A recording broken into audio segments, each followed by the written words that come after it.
The other day I posted a rather long video called "Can Catholics Believe that Francis was an Antipope, and Should They?"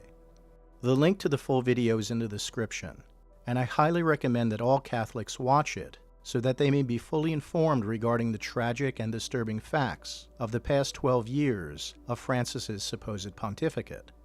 But because several people have requested it, I will here repeat the key argument for why Francis must have been an antipope, so that all faithful Catholics can easily understand it and be fully equipped to explain it to their families and friends. I sincerely believe that this is the strongest and most definitive argument for proving Francis's invalidity, and why all Catholics should accept that Francis was indeed an antipope. To recap and simplify the argument against Francis. Because of our obligation to obey the Church's canon law, a Catholic must accept that Francis was legitimately elected by a 2/3 majority of the College of Cardinals, and was thus a legitimate pope.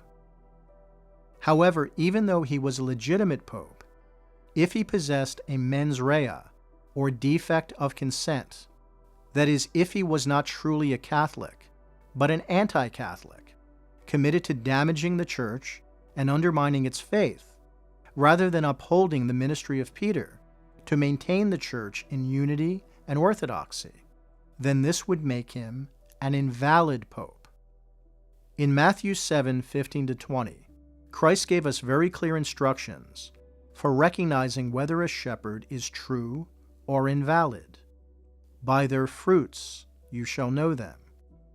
And as Catholics, we have both the right and the responsibility to use Matthew 7:15-20 to reasonably discern whether or not Francis was a true or invalid shepherd, because of our freedom of conscience, which is guaranteed by the authority of Vatican Council II.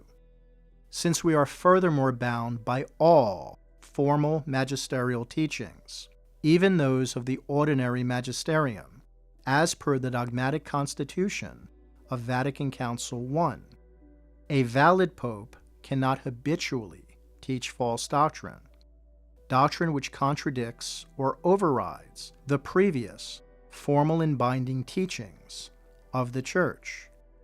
And since several of Francis's formal teachings do contradict and override the previous formal and binding teachings of the Church, his papacy was therefore invalid, the reign of an antipope.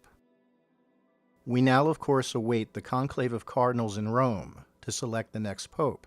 It is, of course, our hope that this new pope will be a valid pope, a true Catholic who fully intends to uphold the ministry of St. Peter, and who will hopefully take seriously the case against Francis, placing the integrity of the Catholic faith before the vain and all too human political reputation of the Vatican institution.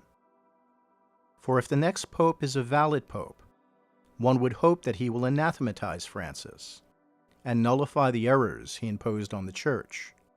In the meantime, please continue to pray and trust in the reality that Christ is still in control of his Church, just as he holds all creation in his hands.